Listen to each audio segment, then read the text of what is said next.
Tonight on Reporting Scotland, almost 1,000 patients waited more than 12 hours in A&E for treatment in November. The number of patients having to wait at least 12 hours at accident and emergency departments in Scotland has reached a record high.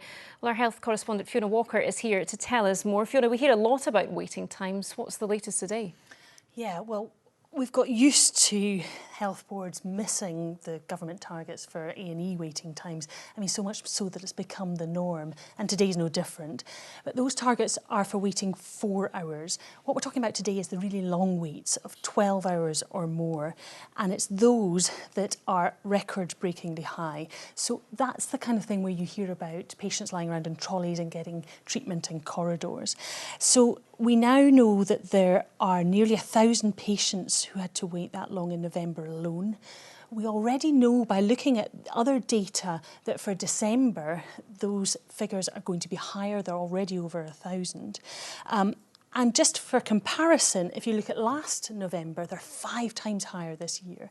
Yet there's been no flu epidemic. The numbers that are needing help in A&E have hardly changed. There's not even really been extreme weather, really cold weather. So here's the word direct from A&E, a consultant explaining what's going on behind the data.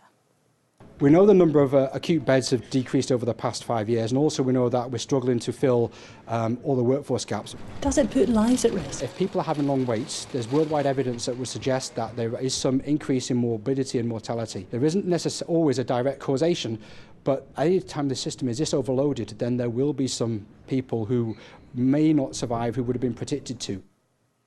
So on the political front, opposition parties are calling on the Scottish Government to explain themselves. We couldn't get an interview with the Health Minister today, but a spokesperson said Scotland's core A&E departments continue to be the best performing in the UK, and they said they have invested £13.4 million to ensure quality of services are maintained over the winter period. Now, we're all familiar with pressures on the NHS in general, and these waits at A&E are part of a much bigger picture. Indeed, I'm sure it's not the last we'll be hearing of this. Thank you, Fiona.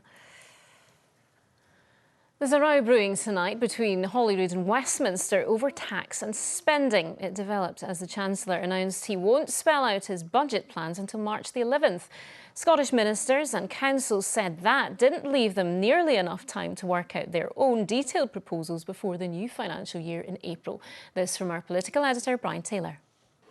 Your hospitals, your schools, your children's future, your tax. That adds up to a budget. But Derek Mackay can't do his sums yet. Because that would bring about terrible calamity for our public services, communities and people of Scotland. That's because he needs the UK framework, and that won't now emerge until mid-March, just weeks before the new financial year kicks in. It appears to me that the Tory UK government has given up on the union altogether and not wanting to make our established processes work. Having wrecked their own processes, they're trying to wreck the Scottish Parliament's processes as well, and we won't let that happen. The Chancellor, Sajid Javid, had been due to deliver his UK budget on November the 6th last year. In line with that, Derek Mackay had pencilled in his budget announcements for the 12th of December. But instead, the UK general election was held that day, and the UK budget was postponed.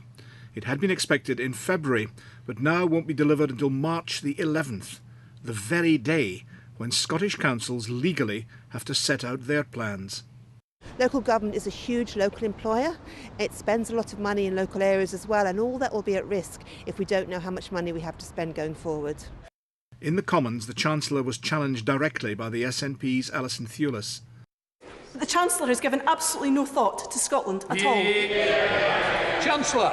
But he sidestepped the question and instead attacked the SNP's economic record. Where Scotland has been let down time and time again is by the SNP government, which is giving Scottish people the highest taxes in the United Kingdom and the worst set of public services. If MSPs don't vote through a new budget, then Scotland can't legally raise a single penny in income tax. Nothing. Tonight, the Treasury said it was open to Scottish ministers to act ahead of the UK budget, and that's now likely to happen, although Scottish ministers say they'd be operating in the dark to some extent. They wouldn't have the full and final detailed figures. Both sides insist they will now cooperate, but this has been a damaging and serious cross-border standoff.